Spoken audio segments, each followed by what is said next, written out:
Okay, so let's start off with our talk about inpatient boarding from Dr. Elena Garrett. So she is the Chief of Emergency Medicine at Riverside Health System and the Medical Director of the Emergency Department at Riverside Regional Medical Center in Newport News. She obtained her undergraduate degree from the College of William and Mary and began her emergency medicine exposure in EMS. She continued her education, receiving a Master's of Science from VCU, and remained at MCV VCU for her residency in emergency medicine. She's been involved in multiple quality and operational committees during her career, and moved into leadership as a director of the ED quality, emergency department quality, and then AMD of the ED at Riverside Regional, and remains focused on clinical quality and emergency department operations, and the unique challenges of trauma as well as pediatric care.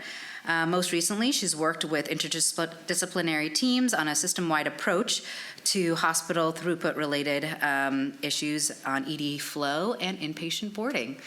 Welcome Elena Garrett, Dr. Garrett, and And I'm also just going to briefly introduce Todd Parker, too. So Todd is our past president.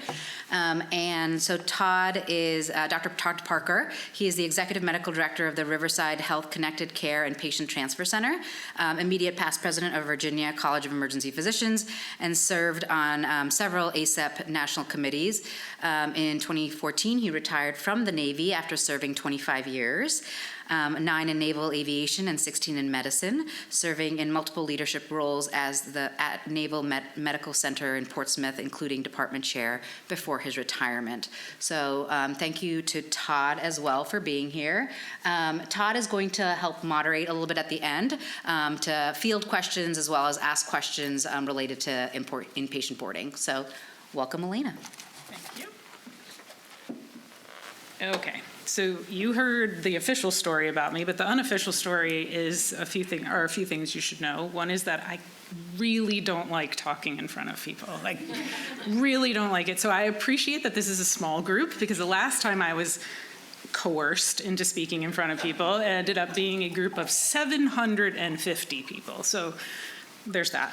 The other is that it's ironic that I was asked to be a part of a panel, and then I don't know if you all saw the agenda, but that's when I found out that I am the only member of this panel discussion.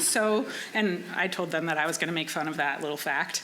And my lovely assistant here, Dr. Parker, agreed to come up here with me so that I didn't have to stand by myself.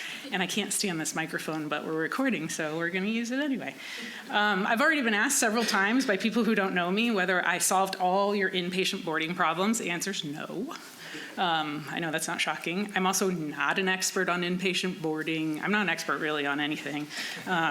But we took a bunch of ideas that will not be unfamiliar to anybody who's read anything about boarding and managed to compile them all together in kind of the perfect storm of great leadership and buy-in from our system and all of these other experts who have done some of this work for us, and get some really good outcomes. So that's really what I'm going to show you at the beginning of all of this. I kind of hybridized it since it was only me. I'm going to show you what we did, some data, and then you guys ask whatever you want. I will answer anything I have an answer for. And I'm gonna jump in just quickly. She is maybe not an expert on inpatient boarding, but what she is an expert on is getting all of the key stakeholders to come to the table and helping them figure out how do we address your concerns while being a fierce advocate for the emergency department. And so maybe not an expert on inpatient boarding, but an expert on how to bring a hospital together to solve this problem. And I mean, this is unofficial, but pretty much our whole health system, when they talk about a service line chief, talks about the emergency services line, and they kind of tell everybody else, you guys need to be more like emergency medicine, and that's because of her. So. Thank you. All right, so I do not have to tell all of you what the problem is, because you know what the problem is, otherwise you wouldn't be here trying to solve it. But you should know, if you don't know, that ACEP does have a policy statement about boarding. Very smart people put in all the key words that all of your leaders need to hear from you over and over and over again, right? Safety, timeliness of care, quality of care, and then they're gonna wanna hear you say patient experience or satisfaction, whether you wanna say it or not, they're gonna wanna hear it. So it is a piece of the puzzle. So I put this up here for you. The other thing, we're not gonna belabor the problem, don't worry, is that you can pretty much find an article about any slice of this that you want to find an article on, right? And people have made articles that are super broad. People have very specialized populations, like the geriatric population. They talk about medication errors. Happily, someone spoke about violence against our staff, which is a huge factor in all of this too. So you may want some of these things in your back pocket when you go talk about this to everybody else.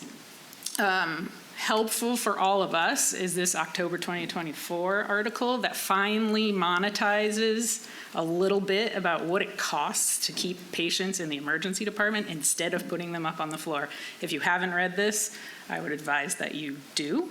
But the sum is, guess what? It costs more. That's not a shock. It particularly costs more in your non-ICU patients. The study was really narrow. It only took stroke patients, but it is the first time I've ever seen a definitive dollar amount put on this, and we'll talk in a second about that, but that's what all the leaders who are not us want to hear about, is dollars and cents at some point in your conversation with them. And I just put this little snippet from Becker's down the bottom, because even if we're not reading Becker's, because maybe you're more like me and you're more clinical and you're more operations and you're not really financially minded until you're pushed into that, your hospital CFOs, your CMOs, they're all reading Becker's. And this article actually was retweeted out in Becker's, so they know about it. They may not have read it. They'll require your encouragement. All right. Before I go on, who here has done like an operational leadership role, medical director, whatever, for less than 5 years? Okay. Just curious. Is anybody in here an aspiring leader and does not currently have a leadership position? Okay, remind me later to tell you a story about a guy in a ceiling and you might change your mind. If you haven't read that article, you can Google us later, or I'll tell you the story. Okay, so one of the overarching concepts for us is this has to be communicated some way, somehow. I don't care if you only get one ear from one leader. This is a whole facility issue. This is not an ED issue. Anybody who's telling you it's an ED issue has been doing this for too long, and they don't see the full picture, and so they need you to show them the full picture. All right, what do we see when we have patients boarding in our department? We see the hallway misery. We see unhappy families standing outside the room. We call those gophers sometimes. You know, they're waiting. They keep peeking their head out. We see people leaving without care. We see risk. The leaders see the facility side really more than anything else, right? They see, we're clogged because the nursing home or the rehab won't take patients, or we need to get a guardianship for this long length of stay patient, or, you know, there's no OR capacity. We got to have those beds so that we can put the patients from the OR. Left without being seen. Everybody here have somebody in their facility talking about left without being seen? Left before treatment complete, left without treatment? No, never heard of it? Good, you're lucky. Anybody here not have inpatient boarding? Darn, I was looking for somebody else to finish this talk. All right, so we're seeing risk. They're seeing dollar signs. That's what they're seeing, right? I think the great equalizer is patient safety. So one of the things that I have done in all of my conversations is when it starts to go off the rails because they want to talk about all the money things and I want to talk about all the ED operation things, everybody should be agreeing on what's safest for the patient. Any one person who wants to stand up and say something publicly against patient safety has probably got a very short career span because they chose healthcare, right? So this is what we did. We decided to do the best we can to make it make sense somewhere in the middle where they're seeing money and we're seeing risk, because left without being seen is also risk to us, right? And risk to the patient. So again, back to patient safety. I don't want them to leave, not only because of the dollars. I don't want them to leave because I'm worried they're sick and they just walked out the door and I missed it. So find whatever your sweet spot in the middle is and make that your starting point.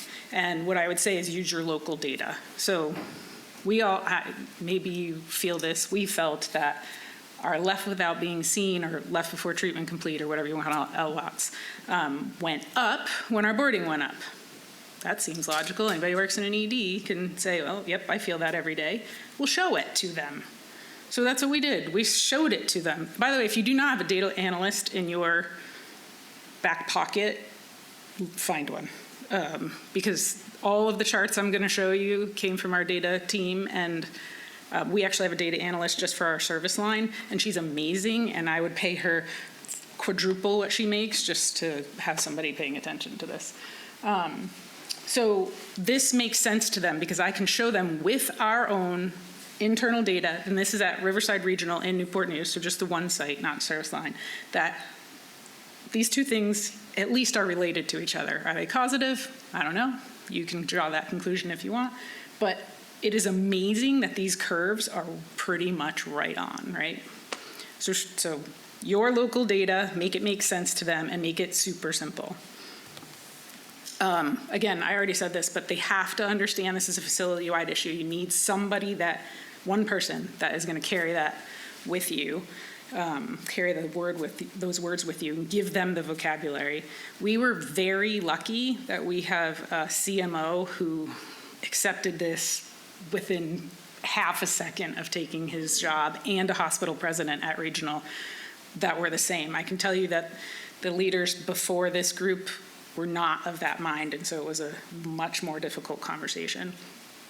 But you're going to need these guys to help you make any change from there forward, because the emergency department just hands out work to the rest of the clinicians in your facility. We don't actually do anything for them. Just ask them; they'll tell you. All right, so some of you hopefully have heard of NEDOCS or NEDOCS, however you'd like to say it. This has been out for a really long time, like 2004, long time. We talked about using it, I don't know, 12, 13 years ago, and just couldn't figure out how we wanted to use it, how we were going to make it fit. But it's a validated score from 0 to 180, and it basically scales out how busy your department is. It puts a number on what you're feeling, right? It takes into account all of these things. How many beds do you have in your department? What's your longest waiting time? How many inpatient beds in your space? How many ED patients on ventilators? Okay, that seems like a good one. And then, what did I miss? Raw number of the inpatients waiting in your department. So it is scaled for your size as well, which makes it useful.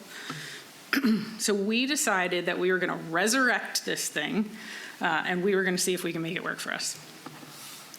By the way, for those of you who use Epic, this is built into Epic, so you just have to turn it on or get your IT people to turn it on. What we did first is validate it for our site. So we got busy proving to ourselves first, because we're going to prove it to everybody else, that this is not an alarmist tool.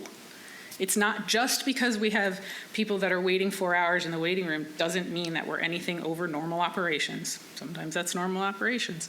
The bottom chart that is probably a little bit hard to see were a couple of scattered dates that we used to validate for our site. And it's interesting how it weighs out. I mean, we had 100 people, over 100 people in our department, and it was like, not very busy. It's just okay. It's just a regular day. By the way, we have 42 beds in our department, so 101 patients, a little busy. But it didn't tell the rest of the facility we were busy, and that's what we wanted it to do, because we didn't have patients on ventilators, or we didn't have a bunch of holds those days. And then we color-coded every single level. So, green's good, just like a traffic light. You really got to make this simple for people to understand. So we color-coded it. We have now built this and validated it at all 4 of our emergency departments in the system. We're not using it everywhere yet, but more to come on that. Who knows what their surge plan looks like? Okay, if you didn't raise your hand, find it, dust it off. You're going to need it. Actually, we're all supposed to be looking at it. We've looked at ours before, but we didn't really link these things together until this project. So we took our surge plan and we decided all of these tiers that the NEDOCS score gave us, we were going to now color code our surge plan for fun. I don't know what your surge plans look like. Ours is this gigantic table with all the different people and then all the different things that they have to do. And not one single person outside the emergency department management and the charge nurses knew what they were supposed to do, which is why nobody ever responded when we got busy, pretty much ever. We said, hey, we need more environmental services. And they're like, what? We're fine. We're just cleaning rooms upstairs. So again, this is where your facility leaders are going to come back in. So we did all of this pre-work, by the way. We haven't even talked to anybody yet outside our department. So we went ahead and, these are, in case you were wondering, all the positions in our surge plan as it exists are down the bottom of the slide. This is what our surge plan looks like, but this is just one row. This is only the role of the charge nurse in the ED. But again, we went back to we put the NEDOCS score at the top and color codes across the top of this, and so everybody can look. I'll show you where they're gonna look in a second, but anybody can look and say, oh, okay, the ED is in, red. Where's red? And then they read down their row, just to make it as simple as possible. Okay, so I told you that we didn't do anything original. In our surge plan, we went and resurrected all of these things that have been done in a whole bunch of different places and written about, like hallway to hallway beds. Everybody in my group always wanted to know, we're so busy, how come they're not taking patients in the hallway upstairs? Because we have patients in our hallway everywhere. Now they take patients in the hallway upstairs. But we had to show them that that was the way, right?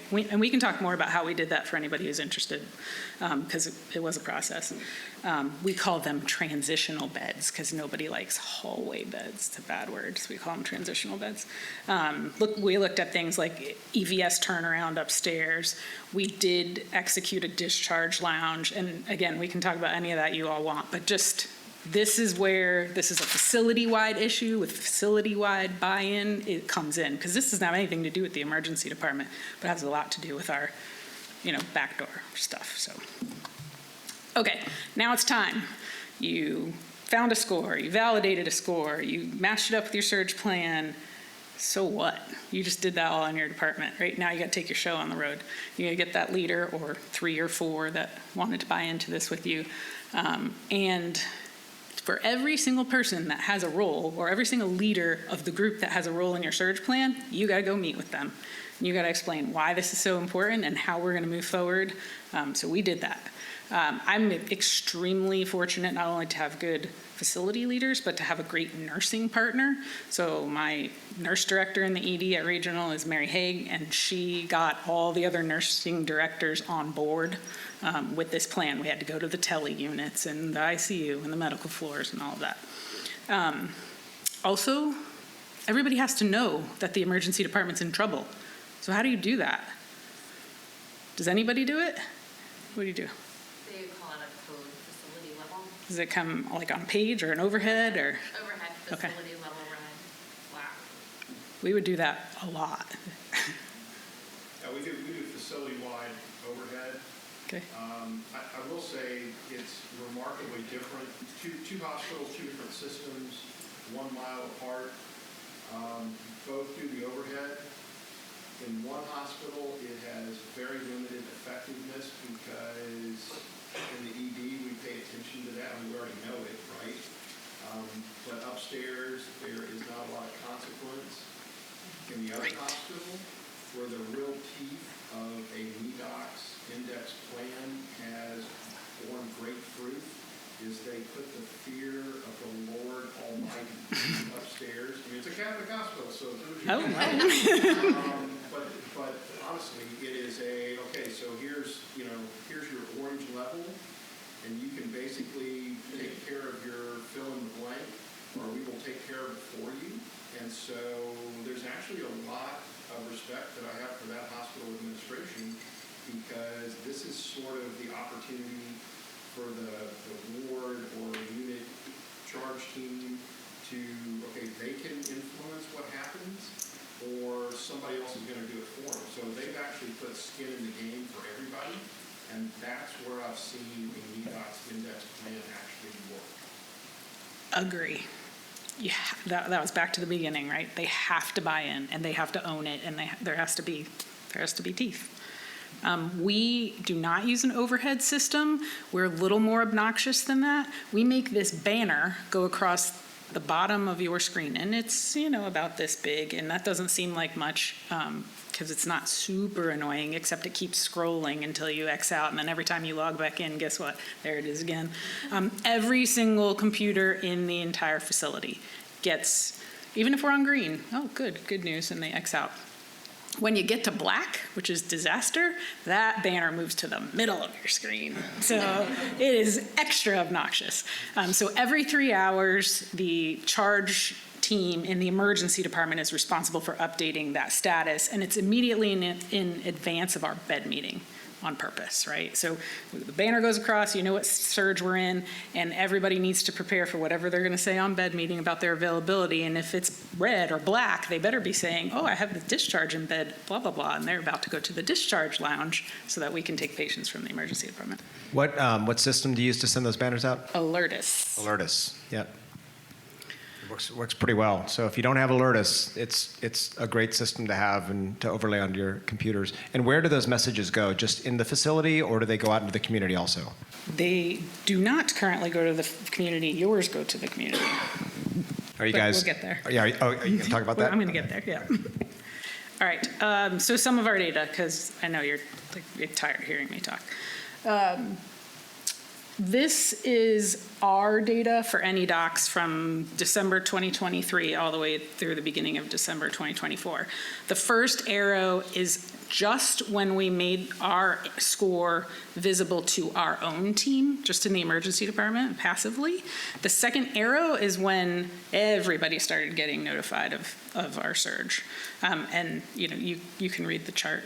Our variability instantly went down. So we're still bumping along. We have little surges, but it's not as much of a swing as it had been before. And even, I'm sure you were all busy in December of last year. We were busy in December of last year and November. Even as you get to the end where you can see that we do have some volume surges, our the median has lowered quite a bit. So we're not getting as high and as crowded as we were before we started. This is just awareness, by the way, and a couple other things. You want to see that a different way?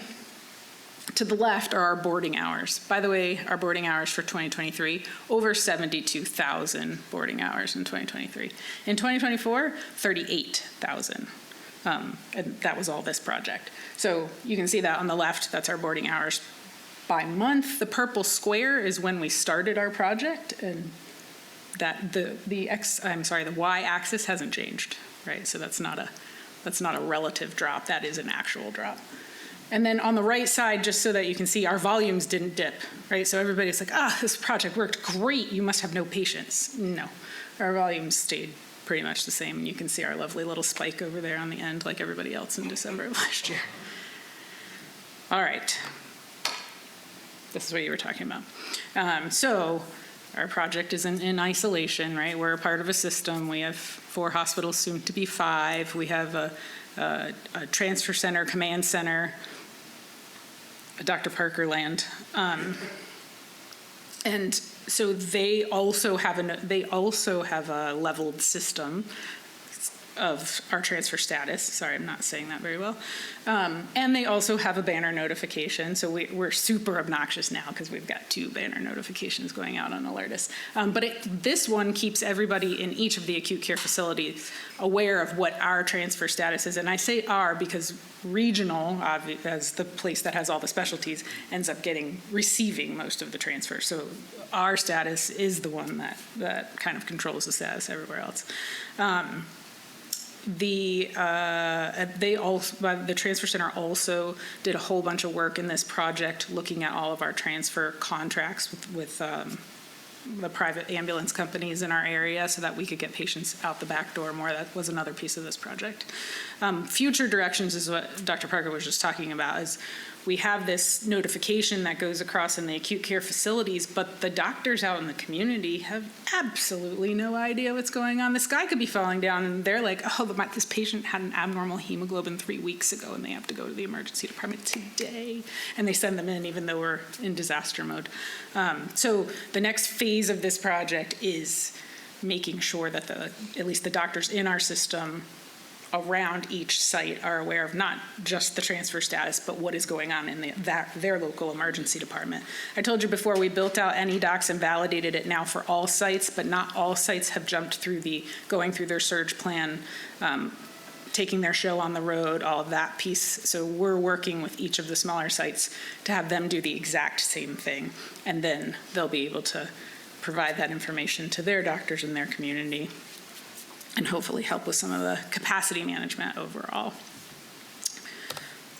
Do not twitch. This is a lot of numbers and you don't need to see any of them, but on the right is 2023, on the left is 2024, and you can see a lot of red on the right and a lot of green on the left. These were our transfer status levels in 2023 versus 2024. So not only did we help with boarding, we helped with system capacity. We were able to stay on our green lowest, able to accept everything status quite a bit longer in 2024 than we were in 2023. And you probably know all the numbers by heart, but I do not. Yeah, no, just as an example, in 2023, we transferred 70 cardiac catheterizations out of our system for obviously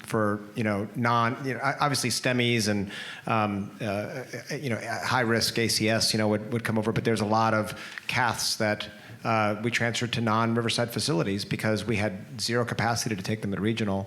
Same thing with hip fractures. We transferred 54 hip fractures out of the health system over the course of all of 2023. And in 2024, because of this, we transferred 2 cardiac catheterizations out of the health system for capacity reasons, not because not counting ones that were just a lot more complicated. And we transferred 2 hips out. So right there, you can take you can quantify those, and those are real numbers to the health system. All right. And we won't talk any more about anything that I have to say. We'll go to questions. But I would just say having a team of people look at this internally in your department, your nursing partners, for me it was my nursing partners, take a look at all of the facets of boarding the inpatients is super important. We did a lot of work that has nothing to do with capacity around who's doing lab draws, who's responding to rapids, what's happening with these people's dietary orders, we use sign and held orders and they're stuck in our department and nobody releases any of their inpatient orders. So just this would be the opportunity to tighten all of that up. And we did that work. Even though they're an inpatient, they're in our department, so we decided we were going to own it. So we got, phlebotomy to come around to the ED like they do every other unit, so that our nurses and our PCAs and techs didn't need to be responsible for that. We have dietary delivering trays to all those people. Rapid responses on an inpatient are responded to by the inpatient team, not by the ED team. We never, ever let a patient go bad with us sitting right there. I'm not just going to watch, but it's their responsibility. It's their patient. So we're holding them to all of that. And the reason we needed to do that is because we needed our nurses to understand that we were standing up for them and their work too. We also are getting as many inpatient nurses as possible, even if they have to call them in to come and staff those beds, not the ED nurses. Because I just showed you, and what everybody needs to hear in the facility, our patients aren't stopped. They're not coming. I'm still seeing 225 patients a day. I need all the nurses that we've budgeted for to take care of those people, even though we're having to take care of them in the hallway and in a recliner and wherever else on the ceiling that you put your extra patients. But so just make sure that when you're looking at all of your plan, this is a great time to look at all of those pieces and kind of put some of that responsibility on the rest of the facility so you can still run your department. All right, enough of that. Does anybody have any questions? Yes. Thank you. Outside of the things that we can control locally, in your recent research, does surgical smoothing, I feel like that's always the elephant in the room. Does it work? How do you get it to work? How do you get buy-in? I'm hoping somebody else gets to answer that question. I think it does work. I think we have seen some of it work, but we have not gotten to the point where I haven't really any authority to make that happen for us. So we have not done a good job of surgical smoothing, just as long as we're in the confessional. We have it spread a little bit throughout the week, but we can't get all the way smooth. So I'd invite anybody else to answer that. Yeah, it's hard to make the surgeons do things they don't want to do. I can tell you stories about secure chat later if you like, but that doesn't have anything to do with surgical smoothing. Did you have a question? So I'm starting to try, I was listening to a lot about this, or trying to, but I'm starting to get a work on this. How did you, when you were gathering your stakeholders, did you start kind of open-ended, or did you come with ideas? How did you kind of build that coalition together? So we came with what we thought was going to work. So we, like I said, we gave them the vocabulary, and we did all of this kind of work behind the scenes first. We did all the NEDOCS, all the validation. We went through the surge plan, because the surge plan is, our ED owns the surge plan. And so we pre-worked all of that and figured out who our allies were, and then we started selling it to the people we knew were going to buy it first, so that they could help us, kind of be the voice from there.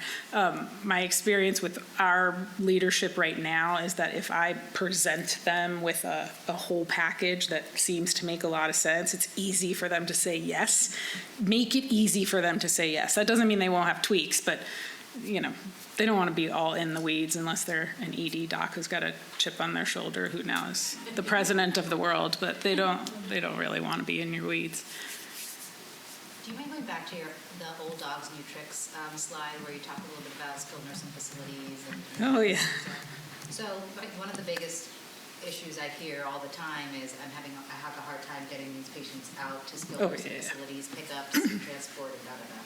So if you can talk to us a little bit about what strategies you guys used when it came to skilled nursing facilities, and if there was any partnerships you made, or anything, what helped in that regard? Sure. I have no magic. We're fortunate in our system that we own some skilled nursing facilities. When we used a little bit of that leverage during COVID.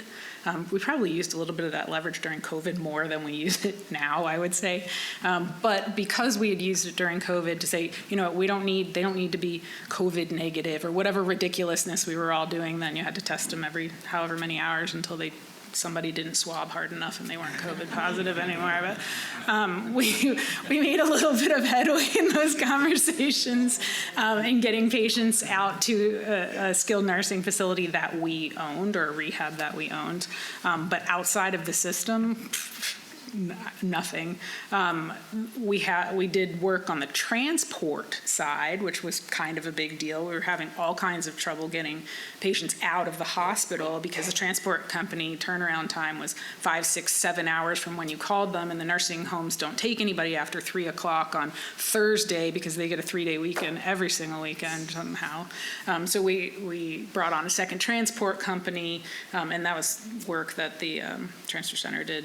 I did not have any part of that, but it was a really big deal because those turnaround times were a huge problem when we did finally get people to say yes.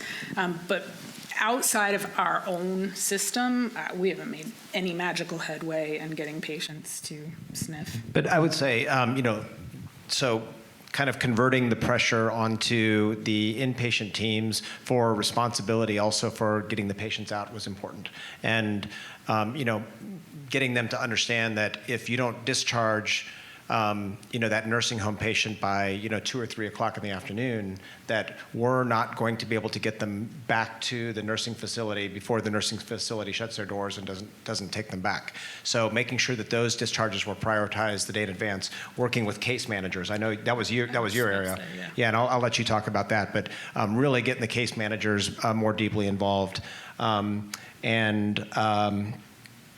Yeah, and then also we put the onus on the inpatient teams that For example, if a patient went to the discharge lounge, and I think it'd be a benefit for you to talk about the discharge lounge, but if they went to the discharge lounge and then had to come back to the unit, or if transport took the patient to the nursing facility or wherever, and the nursing facility said no, the inpatient team has to take them back. So they don't just go to the ED, which is what used to happen before, and so that kind of put the pressure on those inpatient teams to prioritize those patients to get them out. That was actually huge. So we did a couple of things with the inpatient doctors, and again, I couldn't do it because I'm just an ED doc. Nobody's listening to me, right? My CMO was instrumental. So they moved IPOC, their inpatient rounds, down to 10 a.m. So that was a big deal.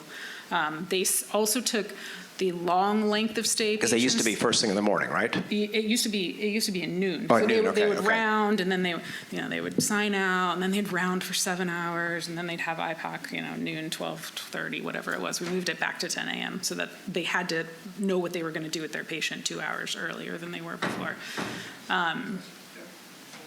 We took those long length of stay patients that are there for 3 weeks, 6 weeks, a month, however long they're there for, and instead of case management starting to look at that at 2 weeks, we had them start to look at those cases at 10 days. That sounds silly, but just pushing up the awareness got them already working on how these patients are going to get out the door, and they've seen some benefit to that. The discharge lounge. The discharge lounge works really well for us. We took a lobby space over for that. And we staffed it with nurses and a couple of, we call them PCAs, but patient care assistants. And they started out, they're like, hey, everybody, we opened this great lounge, and people can go there pending transportation home. And they had snacks, and they could get their meds delivered from pharmacy up there, and there was an RN who was there, so in case something went sideways, and they also would get their discharge instructions there, and nobody used it. It was not shocking, right? Why would nobody use it? Because as soon as they clear a bed, it gets cleaned, and they get another patient, and they don't want another patient sometimes. Depends on the mood. So we stopped the push system and started a pull system. So the nurses who staff the discharge lounge are responsible for looking at all discharges across the facility and pulling them into the discharge lounge. We also have a separate space for patients who can't ADL with any reasonableness or are pending ambulance transport home. There's a smaller space that we can use for some of them sometimes in our procedural care area, to try to help offload some of those, because that's also a problem. Those patients don't really fit in a discharge lounge environment. But there's a lot of people who said, oh, my daughter can't come pick me up until she gets out of work at 6 o'clock. No problem. We've got a recliner for you. And there's TVs and there's music and chargers. We made it pretty. And I think picking the right space was important too, because it's a nice space. It's a lobby, lots of windows, very open, very airy feeling. It feels like the kind of place you would want to go to. Not you're not just being all crammed into a room where people don't want to be there. Yes. How do you get the transitional bed buy-in? Tooth and nail. The managers on the floor is how the staff nurses still don't want it, but they get it. The way that we ended up starting, though, it's super baby steps.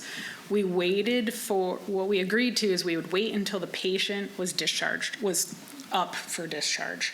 And we would only use their hallway bed if they had a pending discharge on their hall that we also had a patient slated to go to their unit. It is, the first couple of times we did it, it required all of the nurse managers on the target units to come down to the emergency department to meet with our nurse managers to physically bring the patient upstairs so that nobody would gripe when the patient got to the hallway. That's how it started. Now it doesn't have to work that way anymore. Now we actually do it 24 hours a day. But it was getting buy-in from the nurse managers on every single unit. We do not do this for ICU patients for obvious reasons. We started out only doing it for just a med floor, just a straight basic med floor patient. We now do it on the telemetry units too. We have enough portable tele that they're not sitting in a hallway off telemetry either, because there's all those patient safety pieces. But we do still wait for them to have at least a discharge order pending. before we put the patient up on their hallway. Because then the lag time is just EVS, right? And oh, by the way, suddenly nursing wants EVS to get in that room and clean it because they don't want the patient in their hallway any more than we wanted them in our hallway. So there's a little bit of downstream goodness that comes from putting a patient in the hallway, which you could have read in any article for the last 15 years, but they didn't read it. How many hallway beds did you guys create? It's such a good question. I was afraid somebody was going to ask that because I don't know the answer. I have no idea how many hallway beds we've created. I can find out. And how often are they used? I mean, is that something that's happening fairly frequently, or is it pretty infrequent? Most weeks. So if we get to, I believe it's built into our red tier surge plan level, so we don't wait to get to disaster to use the transitional beds. And the funny thing is that the managers upstairs have started asking, hey, I know we're not like at that level yet, but we can take this patient to our hallway. And up you go. You know, it's not every manager on every unit, but it's a win when one person's out of our hallway. Have you noticed any change in patient satisfaction? Obviously, that'd be my biggest concern about people being upset that there's a dirty room when they get there and that person had COVID or something, or they're not doing standardized cleaning. Now they're waiting to go into that room.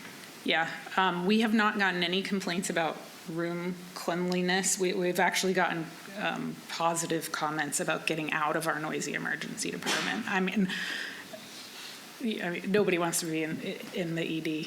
They don't even want to be in a room in our ED. It's so loud and it's so busy. We have a doc who wants to make kits for all of our inpatient holds that are in the hallway because all they want is to go to sleep. So she wants to get eye mask. I actually thought about dressing up as a hallway patient for this talk instead, but I didn't. I put an eye mask and earplugs and a gown. But there's been a positive correlation in the comments, I would say, maybe not necessarily in the numbers. But I think the big thing with the discharge lounge is it was not like just this, all rainbows and unicorns, when it first opened. And the pull system was critical. And once that pull happened, just the downstream repercussions or downstream benefits were massive. Like you just saw it at every single phase. Yes. Could you get your surge plan back on? And this is like a 5 or 6 page document with, categories, Every single person, so this is just the charge nurse in the ED. So every single person has this level of detail next to. I don't see why not. And it's not just, it's not just hospital responsibilities. There's also responsibilities for outside the hospital. So, for example, at the transfer center, we start to, when they're in a, surge red or black, we start to prioritize ED discharges, or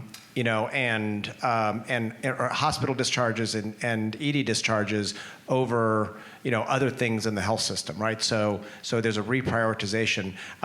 We also, we have a nurse line, and when we go into those higher levels, our nurse line attempts to redirect call-ins, whether it's by patients or it's by a physician that's sending a patient into the ER. We try to redirect them to one of our other hospitals to offload them. So, we're not part of the ED, but we have, when they go into these certain surge tiers, we have responsibilities now of how we change our operations. Right, and so that's we already started to move into some of our future direction. So some of our future direction is doing more of that, is when we know somebody's coming from a nursing home or from a doctor's office, is saying, God, regional is dying, can you please go, is it possible the patient can go to Williamsburg or can go to Gloucester or whatever facility they're closer to. Doesn't mean they're not going to an emergency department. They're still going to an emergency department. We're not there yet. But maybe not to the one that's exploding. And it's not only regional that gets into these red and black tiers, by the way. The smaller facilities do too. That's what we're finding out as we just finished validating. So we're working with them on their plan. The other piece of our future state that we actually just had a meeting about is that visibility. We talked about everybody has to know, otherwise what'd you do all this work for? Is putting the NEDOCS score for every single one of our hospitals on, we haven't figured out where we want it yet, somewhere on the screen for everybody across the entire system to see. So they can look at regional or doctor's hospital or Gloucester and see what's happening at that site. Maybe they think then to route their patient someplace else. Each unit has 2 transitional beds. So every single unit in the hospital. I just don't know how many units. Yeah, they're getting that for me right now. I got the first answer. A live feed. Yeah. Do you want to talk a little bit about also your when possible, admitting patients from the ER at Riverside Regional to inpatient beds at our other hospitals during these surges? Yeah, we do that too. I forgot about that. I don't know why I forgot about it. We do it every day. So first thing in the morning at every single bed meeting, which for us our first one's at 8:30, we get a report out at Regional how many open inpatient beds can be available to us at a couple of our sister hospitals. The 2 that are closest are in Williamsburg and Gloucester, so we use them. And then we can admit directly from our emergency department to their unit. We set up the transport. It works just like admitting it at our site, except that we make the phone call to the hospitalist at the receiving hospital. It works well, by and large. I would say our rate limiting steps are sometimes the patients don't want to go, and we don't force them to go. We suggest that they go. We tout all the wonderful advantages of going to the smaller hospital that's so pretty that the food's better and the doctors have more time to spend with them. And anything that we can do to really butter it up, and that we're going to take care of the transport and all of that. But sometimes, both ways, yeah. But sometimes their family isn't close enough to visit them, or whatever it is. So we don't force them to go. And then we often forget when we're sitting at Regional that they don't do dialysis at one of the hospitals, or they don't do whatever. And so it's a little bit of a challenge for the docs that don't work throughout the whole system to remember which services are at which place. But don't worry, because the hospitalist at those sites really quick to remind us that they can't take that patient too. But we get, I don't know, maybe minimum 2 or 3 beds, maximum 5 or 6 beds at each of the other sites a few times a week. We used to do it so that we would have to ask. Now we hardwired it into the bed meeting at 8:30 in the morning, so we always get a report of what those hospitals can take, even if it's 0. And then we internally use secure chat quite a bit. So I asked the charge nurse who sat on the bed meeting to secure chat all the doctors that are working at Regional that day, because there's anywhere between 4 and 7 on at a time, to know what the bed capacity is at those other facilities. And who has the conversations with those patients? We do. The ED doc does. Who makes the decision that it isn't the ED doc taking care of the patient? Yes. They're like, we're full, we're going to Yep. Offer to the patient, get a yes, come back and say we're going to go. Yes, and so our agreement with our hospitalists on site is that we will do that when we make the decision that the patient needs to be hospitalized. We tried to do it with our boarding patients. That was not well received, because the hospitalist is like, I've already been down, seen them, done my H&P, now you want to pass my work off to somebody at another hospital. That doesn't work. So we rolled back on that plan. So that's, I guess, the other trick, and why secure chat reminder every single day works so well, so that we remember, oh yeah, there's spots at Doctor's Hospital. We got to think about that when we're admitting our next chest pain rule out or whatever it is. So correct me if I'm wrong, though. I thought that there was some nursing leadership or case manager involvement in also identifying or talking to the patients about going to the other hospital. When they remember to do that. Okay. Yep. Yes. Do you have freestanding EDs that feed into your? We don't. I would say we use that system very aggressively for our freestanding EDs, and then it's much easier to sort of convince the patients. They have to be transferred anyway once they're admitted. And so if you happen to be at one of the freestanding EDs, the transfer center through Epic Chat, similar to yours, basically they'll do the bed search for you and say the nearest place to you that has that subspecialist is X, Y, or Z hospital. So that kind of default the tertiary center a little bit. Nice. I think we have just a minute or 2 left. Yep. I'm going to ask you to do 3 things. One is, you got to write this up. And you have to submit this story, because many people don't know that you can actually create success. And they just feel they're overwhelmed and this will never get better. And you listed about 10 different things that you did with key steps about collaboration, finding ways, creating systems that people couldn't defeat. that needs to be told. And then I would ask you to have your nurse manager write it up for the ENA journal and somebody from your C-suite to write it up for Becker's. Because we have three audiences that have to buy into this. You know, the physician community are the ED community, but the nursing community and then the C-suite community, they got to know that there is a solution. And you did a masterful job of laying out all the little steps where you hurdles and how you work through them. And the story needs to be told. Thank you. My nurse director is actually submitted to present at ENA. Can you go back to the 2023 versus 2024 slide while you're The just, transfer one? yeah, just because I mean this, you know, it's transfers, but this exactly correlates with Capacity. you know, the capacity and everything. Yeah. So I mean that's, you know, that left column is incredible. And we went, if you look, so red is when we're basically close to transfers except for stroke, STEMI, trauma. And you know it's 100% ED and inpatient beds. So and if you look at it from March 1st, we were on red roughly 30 to 50% of the time up until March 1st when Elena's process went live, and 0, 0, 0, 0, 0, 0, 0, 7 in September when I think everybody had kind of a fall surge, 10% there, but in October, but then back to 0 and 0 again. So I mean, real numbers, and this was despite higher ED volumes. 2024 had higher ED volumes by 8% more than 2023. You asked me the percent. Yeah, something like the 7 or 8% more. So higher ED almost volumes, 3,000 yet more a big change. It's dramatic. All right, I'm gonna run away now, but I'll be here all weekend if anyone has questions. 36 total transitional beds. There you go. That's you, right? That's a lot of patients out of my ED. I'm very thankful for that. All right.